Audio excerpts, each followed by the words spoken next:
کچھ مسائل ایسے ہوتے ہیں جو آخری حد ہوتی ہے، مسئلے ہیں لیکن عوام کے لیے اس لیے نہیں بیان کیے جاتے کہ لوگ پھر اس سہولت کو لے کے چلو جی اللہ اللہ خیر صلی اللہ، مولوی صاحب نے یہ بتایا، اس تو 6 مہینے بعد اس مسئلے کا رنگ ہی اور ہویا ہوتا ہے۔ قرآن مجید فرقان حمید میں اللہ تعالیٰ نے ہمیں ارشاد فرمایا، اے بنی آدم جب بھی نماز پڑھنے جاؤ تو زینت اختیار کرو، خوبصورتی اختیار کرو، یعنی خوشبو لگاؤ، مسواک کرو، تمہاری جو بود و باش ہے نا وہ بہترین ہو، زبردست قسم کا نظر آؤ کہ تم باقاعدہ ایک منظم انسان ہو۔ ہمارے رسول پاک صلی اللہ علیہ وسلم نے صفائی کو ایمان کا حصہ قرار دیا ہے۔ حضور نے ارشاد فرمایا کہ الطہور شطر الایمان، کہ صفائی ایمان کا حصہ ہے۔ ہمارے کچھ لوگ اس حدیث کا ترجمہ یہ کرتے ہیں کہ صفائی نصف ایمان ہے۔ نصف ایمان کا ترجمہ ٹھیک نہیں ہے، صفائی ایمان کا حصہ ہے۔ آج کل چونکہ موسم کی بہت زیادہ شدت ہے، سردی اپنے عروج پر ہے، آج کے خطبے میں ہم کچھ ایسی چیزیں ڈسکس کریں گے کہ بالخصوص جن کا تعلق اس موسم کے ساتھ ہے اور ساتھ ساتھ اس کا تعلق ہماری عبادت گاہوں کے ساتھ ہے۔ عبادت گاہ میں مسلمان اکٹھے ہوتے ہیں، اللہ کا ذکر کرتے ہیں، تسبیح کرتے ہیں، سجدہ کرتے ہیں، واعظ و نصیحت سنتے کرتے ہیں، سیکھتے ہیں۔ تو ایک تو معاملہ یہ ہے کہ جب سردی کا موسم آتا ہے تو ہمارے جو لوگ جرابیں پہنتے ہیں، جراب ظاہر ہے اگر آپ اس کو روزانہ تبدیل نہیں کرتے تو آپ جس صف کے اوپر نماز پڑھیں گے اگر آپ کی جراب میں بدبو ہوگی، مہک ہوگی، تو جہاں پہ آج آپ کا پاؤں لگا ہے کل کو ممکن ہے وہاں پہ کسی مسلمان کا ناک لگے، تو یہ چیز اس کے لیے بہت زیادہ دلی تکلیف کا ذریعہ بنتی ہے۔ اس کا عبادت میں انہماک نہیں رہتا، اس کا جی متلانے لگتا ہے۔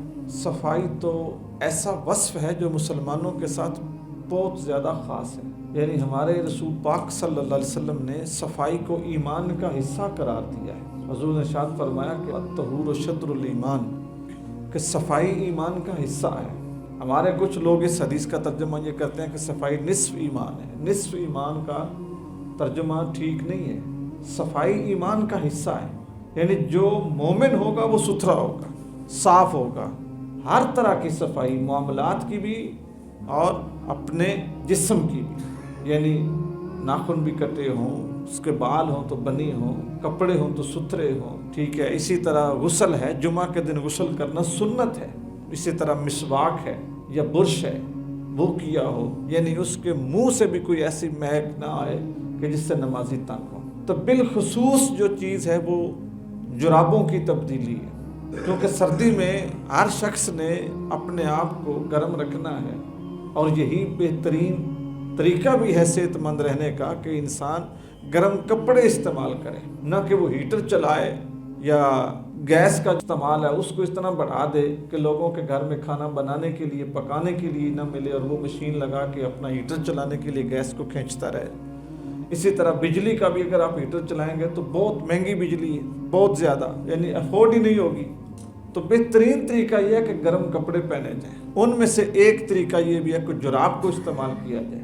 اب اگر انسان کی جراب اتنی گندی ہو، 4 دن 3 دن اس نے تبدیل ہی نہیں کی اور بوٹ پہنے رکھا ہے، تو آپ اندازہ کریں کہ جہاں پہ اس کے قدم لگیں گے صف کے اوپر، پھر دوسرے دن یا اسی دن اگر کوئی شخص وہاں پہ سجدہ کرے گا تو اس کی حالت کیا ہوگی۔ قرآن مجید فرقان حمید میں اللہ تعالیٰ نے ہمیں ارشاد فرمایا، یا بنی آدم خذوا زینتکم عند کل مسجد، اے بنی آدم جب بھی نماز پڑھنے جاؤ تو زینت اختیار کرو، خوبصورتی اختیار کرو، یعنی خوشبو لگاؤ، مسواک کرو، تمہاری جو بود و باش ہے نا وہ بہترین ہو، زبردست قسم کا تم نظر آؤ کہ تم باقاعدہ ایک منظم انسان ہو۔ حضرت عمر فاروق رضی اللہ تعالیٰ عنہ کے پاس ایک عورت آئی اور اس نے ایک شخص کو پکڑا ہوا تھا، اس کا خامد تھا، اس نے اس کا بازو پکڑا ہوا تھا، تو امیر المومنین کی بارگاہ میں لے کے آ گئی۔ آ کے اس نے کیا کیا، اس نے خلا کا دعویٰ کر دیا، امیر المومنین میری اس سے جان چھڑوائیں، یہ مجھے طلاق نہیں دیتا لیکن آپ مجھے اس سے طلاق لے کر دیں، میری اس سے جان چھڑوائیں۔ اس بندے کی ظاہری وضاحت دیکھ کے امیر المومنین سمجھ گئے کہ یہ کیوں طلاق مانگ رہی ہے، ظاہری وضاحت دیکھ کہ کیوں مانگ رہی ہے۔ انہوں نے یہ نہیں پوچھا کہ تمہیں کپڑے نہیں لے کے دیتا، کھانا نہیں دیتا، مکان نہیں دیا یا گھر نہیں دیا یا ضرورت کی چیزیں، بالکل کوئی سوال ہی نہیں کیا۔ اس کی بندے کی حالت دیکھ کے پہچان گئے کہ عورت کیوں طلاق مانگ رہی. حضرت امیر المومنین نے کیا کیا, اپنے خادم کو بلایا, خادم کو بلا کے کہا, فرمایا اس شخص کو لے جاؤ اور اس کو ذرا بنا سنوار کے لاؤ. وہ لے گئے, انہوں نے جا کے اس کی حجامت کی, اس کی مونچھیں ٹھیک کی, اس کی جو بکھری ہوئی داڑھی تھی بغیر کنگھی کے اس کو ٹھیک کیا, اس کو صاف ستھرے کپڑے دیے. تو جب اس کو وہ انسانوں کا حلیہ دے کے واپس لائے نا, یقین کر دیں کہ اس عورت نے پہچانا ہی نہیں ہے کہ یہ میرا مرد ہے.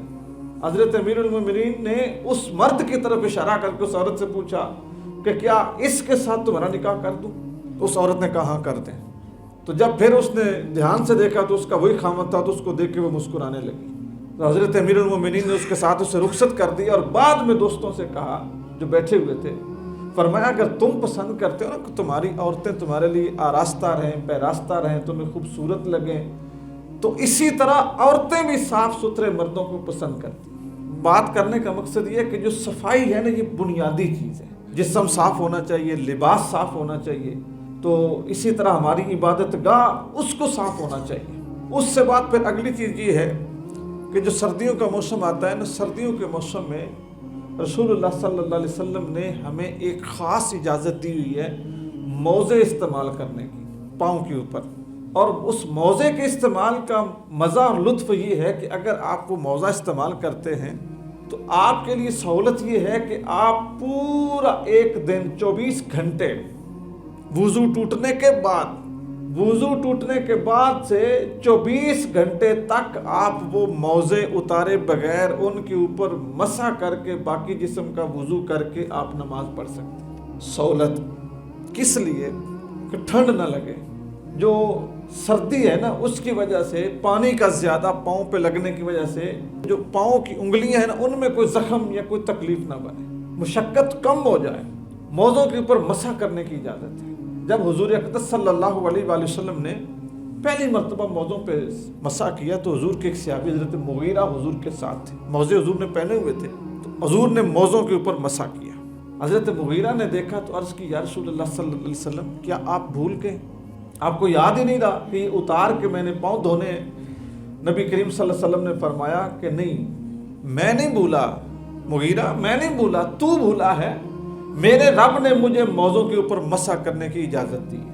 حضرت ابو بکر رضی اللہ تعالیٰ عنہ سے روایت ہے, نبی کریم صلی اللہ علیہ وسلم نے فرمایا اب جو مدت ہے اس کی, فرمایا جو مسافر ہے جس نے سفر کرنا ہے, اور سفر سے مراد وہی سفر ہے جس میں نماز قصر پڑھی جاتی, یعنی کم از کم وہ 92 کلومیٹر جو ہے, جو یہ تعداد ہے, اس سے اوپر کا سفر.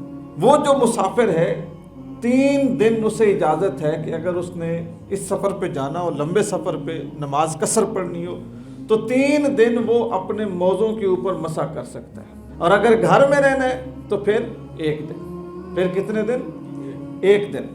حضرت مولا کائنات حضرت علی المرتضیٰ شیر خدا رضی اللہ تعالیٰ عنہ کے پاس ایک شخص آیا تو اس نے حضرت امیر المومنین سے ایک بڑی چبھتی ہوئی بات کہی. کہا امیر المومنین, یہ جو آپ کا مذہب ہے یہ تو رائے کے اوپر ہی ہے کہ آپ رائے بنا دیں, حضرت عثمان غنی کو رائے بنا دیں, حضرت عمر بن خطاب کو رائے بنا دیں, حضرت ابوبکر صدیق, یہ باقی صحابی کوئی رائے بنا دیں, تو مذہب تو تمہارا رائے کے اوپر ہی ہے کہ جیسے کوئی رائے دے دیں. تو حضرت علی المرتضیٰ شیر خدا رضی اللہ تعالیٰ نے جب اس کی بات سنی نا, تو آپ نے فرمایا کہ اگر دین اسلام رائے کے اوپر ہوتا نا, یعنی بندے کے مشورے کے اوپر ہی ہوتا کہ جیسا بندہ سوچے ویسا مذہب ہو جائے, ویسے ہی دین ہو جائے, فرمایا اگر اس طرح ہوتا نا تو رائے کے اوپر دین ہوتا, تو پھر میری رائے یہ تھی کہ جو موزے کے اوپر مسح ہے نا اس کے اوپر نہ کیا جائے, نیچے تڑے پہ کیا جائے, کیونکہ گندگی تو اس کو نیچے سے لگنی ہے نا, اس نے خراب تو نیچے سے ہونا ہے نا. اگر اس کے اوپر کوئی بھی کسی قسم کی نجاست لگنی وہ نیچے سے لگنی ہے. فرمایا اگر دین ہمارا رائے سے ہوتا نا تو موزوں پہ مسح تلے کی طرف سے ہوتا, لیکن ہمارا دین رائے پہ نہیں ہے. ہمارا دین جو ہمارے نبی نے فرمایا ہے اس کے مطابق ہے, جو ہمارے رب نے فرمایا اس کے مطابق ہے. ہمارے رسول پاک صلی اللہ علیہ وسلم نے یہ فرمایا ہے کہ تم نے مسح موزے کے اوپر کرنا ہے, لہذا ہم اپنی رائے پہ نہیں سوچیں گے کہ گندگی نجاست ناپاکی تو نیچے سے لگنی ہے, ہم نیچے سے مسح کریں. نہیں, جس طرح ہمارے نبی نے فرمایا ہم اوپر سے ہی مسح کرتے ہیں. تو یہ جو موزوں کے اوپر مسح کرنا ہے یہ ہمارے ہاں تھوڑا سا متنازع بھی ہے. متنازع یہ ہے کہ لوگ یہ سمجھتے ہیں کہ نبی کریم صلی اللہ علیہ وسلم نے جرابوں پہ مسح کیا. تو اب میں آپ کو یہاں پہ نا ایک باریکی کی چیز سمجھا دیتا ہوں. اگر اسی بات کے اوپر فتویٰ دے دیا جائے کہ ٹھیک ہے جی جرابوں کے اوپر مسح کر لیں، تو پھر کیا ہوگا؟ جو باریک جرابیں ہیں کپڑے کی، لوگ ان کے اوپر مسح کرنا شروع کر دیں گے. نہیں، نبی کریم صلی اللہ علیہ وسلم نے چمڑے کے موزے پہ مسح کیا، ہمارے لیے وہی سنت ہے.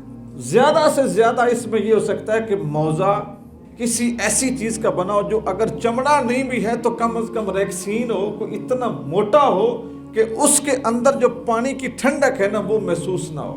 جب آپ ہاتھ سے مسح کریں اس کے اوپر تو جو پانی آپ کے ہاتھ کے ساتھ لگا اس کی ٹھنڈک آپ کو اس کے اندر محسوس نہ ہو، اتنی اس کی موٹائی ہونا وہ ضروری ہے. اگر آپ صرف کہیں کہ جی جراب کے اوپر ہی کر لینا چاہیے تو پھر کیا ہوگا؟ لوگ باریک جرابوں کے اوپر بھی مسح کریں گے اور وہ مسح کفایت نہیں کرے گا. اس لیے اس میں احتیاط بہت ضروری ہے. اور پھر یہ ہے کہ جو موزہ پہنا ہوا ہے اس موزے کا ٹخنے تک ہونا ضروری ہے. ٹخنے سے اوپر اگر وہ موزہ لمبا ہے اور آپ کی پنڈلی تک ہے اس کے اوپر مسح کی ضرورت نہیں ہے. جتنا پاؤں دھونا وضو میں فرض ہے اتنی ہی جگہ پر مسح اگر آپ نے کر لیا تو آپ کا مسح کفایت کر جائے گا. ایسا موزہ کہ جو پنڈلی تک آپ نے پہنا ہوا ہے بے شک پہن لیں، پہننے میں نقص کوئی نہیں، پہننے میں منع کوئی نہیں، پہننے میں نقصان کوئی نہیں، پہننے میں ممنوع کوئی نہیں، پہن لیں بے شک، لیکن مسح کم از کم ٹخنے تک ہونا چاہیے. اور اگر آپ کا موزہ آپ کے ٹخنے سے نیچے ہے، یعنی ٹخنا بھی اس نے کور نہیں کیا ہوا، ٹخنے سے بھی نیچے ہے کم از کم 1 انگلی کی مقدار، پھر اس کے اوپر مسح ہی نہیں ہوگا. اس کا ٹخنے تک ہونا یہ ضروری ہے. پھر جو 1 دن اور 3 راتیں ہیں نا، یعنی مسافر کے لیے 3 دن اور 3 راتیں، مقیم کے لیے 1 دن اور 1 رات. میں آپ کو بات عرض کر دوں کہ یہ وضو کرنے سے اگلے دن تک نہیں ہے. ابھی آپ نے وضو کیا اور آپ نے موزہ پہن لیا، آپ کا وضو ہے.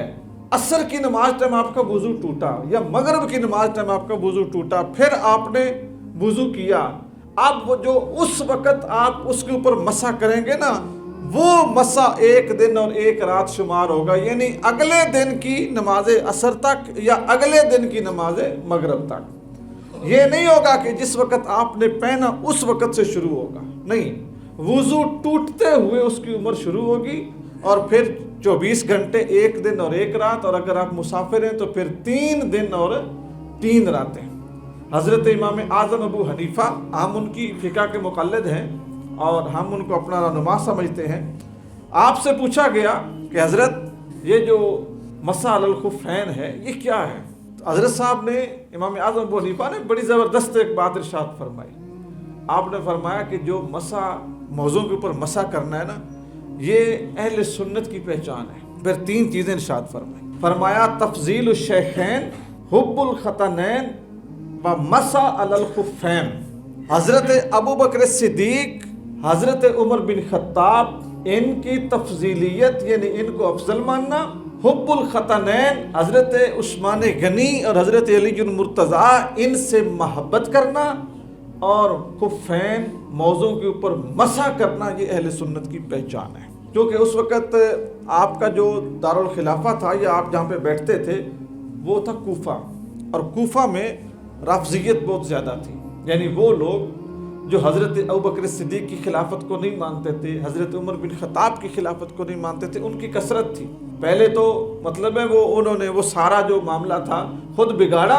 حضرت امام حسین کو بلا کے سارا معاملہ خود بگاڑا، خود پیچھے ہو گئے اور ان کو آگے کر دیے شہید کرنے کے لیے. جب اتنا بڑا سانحہ ہو گیا تو پھر محب بن کے سامنے آ گئے اور پھر رنگ برنگے عشق کے دعوے کرنے لگے. تو پھر وہ وہاں پہ باقاعدہ درس ہوتے تھے اس بات کے اوپر کہ حضرت ابوبکر صدیق اور حضرت عمر بن خطاب نعوذ باللہ انہوں نے خلافت ایسے لے لی، وہ ٹھیک نہیں تھی، یہ تھا وہ تھا. تو حضرت امام صاحب نے کوفہ میں ان لوگوں کے سینے میں بیٹھ کر، ان کے گھر میں بیٹھ کر یہ فتویٰ دیا. فرمایا ہماری نشانی یہ ہے کہ ہم حضرت ابوبکر صدیق، حضرت عمر بن خطاب کو افضل مانتے ہیں، حضرت عثمان غنی، حضرت علی المرتضیٰ ان کی ذات کے ساتھ بے لوث محبت کرتے ہیں، اور موضوع کے اوپر مسح کرنا اس کو جائز سمجھتے ہیں. یہ ہماری پہچان ہے. تو یہاں سے مراد یہ بھی نہ لیا جائے کہ اہل سنت کی صرف 3 ہی نشانیاں ہیں. نشانی ہوتی ہے، کل نہیں ہوتا. سمجھے بات؟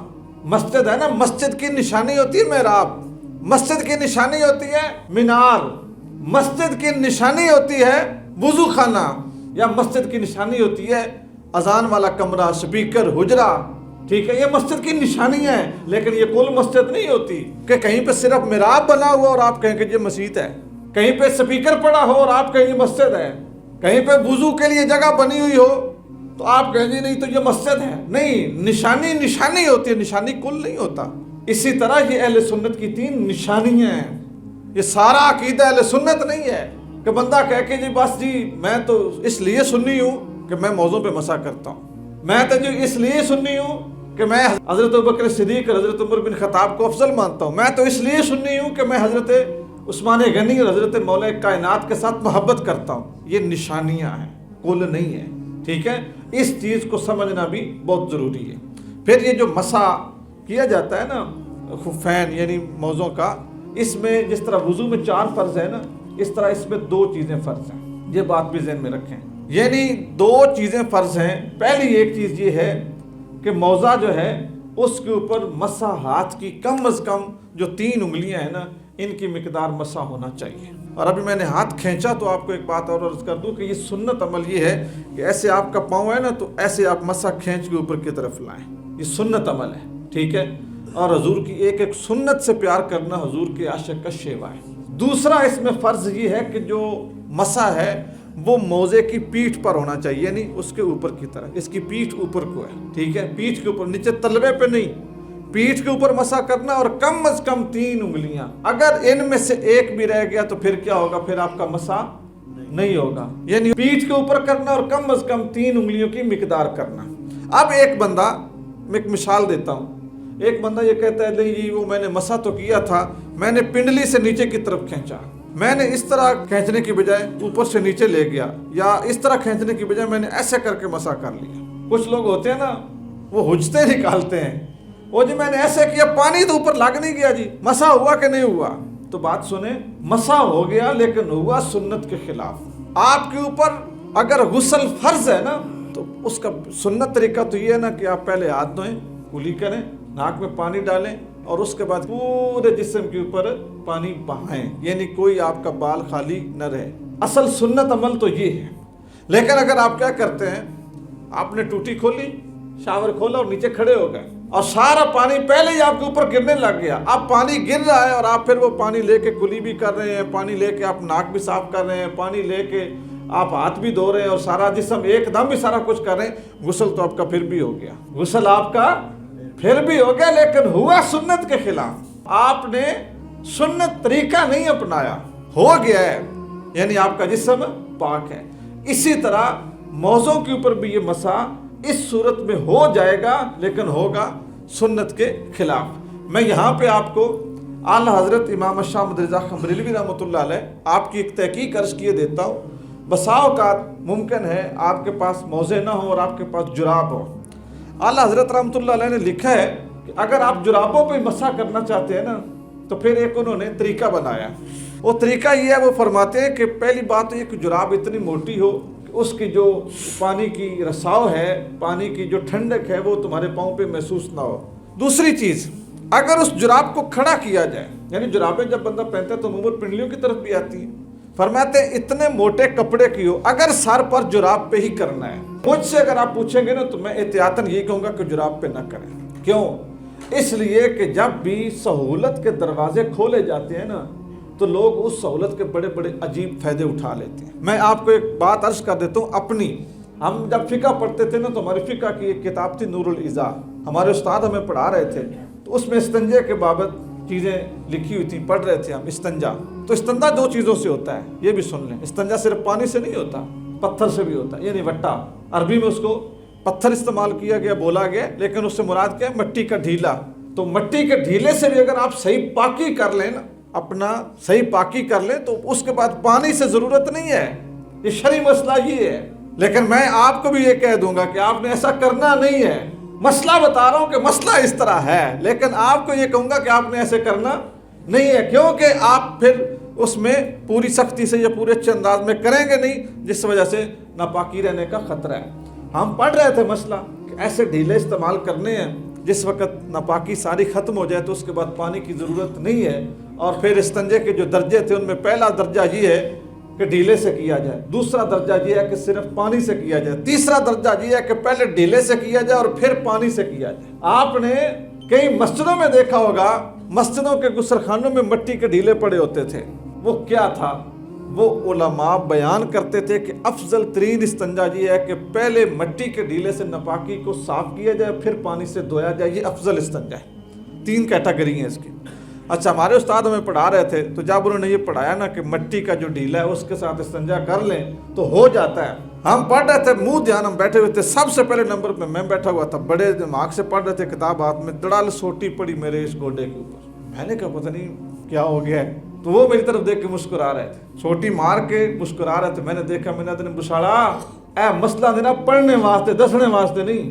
مجھے انہوں نے کیا کہا کہ یہ مسئلہ صرف پڑھنے کے لیے ہے کہ جب فتوے کی کوئی بات آئے تو اس میں سے کچھ نہ کچھ مسئلہ نکال لینا, یہ بتانے کے لیے نہیں ہے. لوگوں کو بتا دو کہ صرف بٹا استعمال کرنے سے استنجا ہو جاتا ہے, کسی پانی کے نیڑے نہیں جانا, تو پھر لوگ ناپاکی کے عالم میں وضو کر کے تو اپنا وہ کام چلائے رکھیں گے. یہ بتانا نہیں ہے. تو کچھ مسائل ایسے ہوتے ہیں جو آخری حد ہوتی ہے, مسئلے ہیں لیکن عوام کے لیے اس لیے نہیں بیان کیے جاتے کہ لوگ پھر اس سہولت کو لے کے چلو جی اللہ خیر صلی اللہ. مولوی صاحب نے یہ بتایا, اس تو 6 مہینے بعد اس مسئلے کا رنگ ہی ہو رویا ہوتا ہے. تو میں جراب کی بات کرنے لگا ہوں کہ میں آپ سے گزارش کروں گا یہ کریں نہیں, لیکن اگر آپ صحیح احتیاط کر لیں, جراب اتنی موٹی ہو کہ پانی ہے نا ہاتھ میں لگا ہوا وہ نیچے نہ جائے, پاؤں تک نہ پہنچے, ٹھنڈک محسوس نہ ہو, اور آپ اس جراب کو اگر رکھیں نا اور کھڑی کریں تو اس کی جو پنڈلی والی جگہ کا کپڑا ہے نا وہ بالکل سیدھا کھڑا ہو جائے, اس جراب پہ مسح کرنے کی اجازت ہوگی. آپ جو باریک کپڑے کی جرابیں ہیں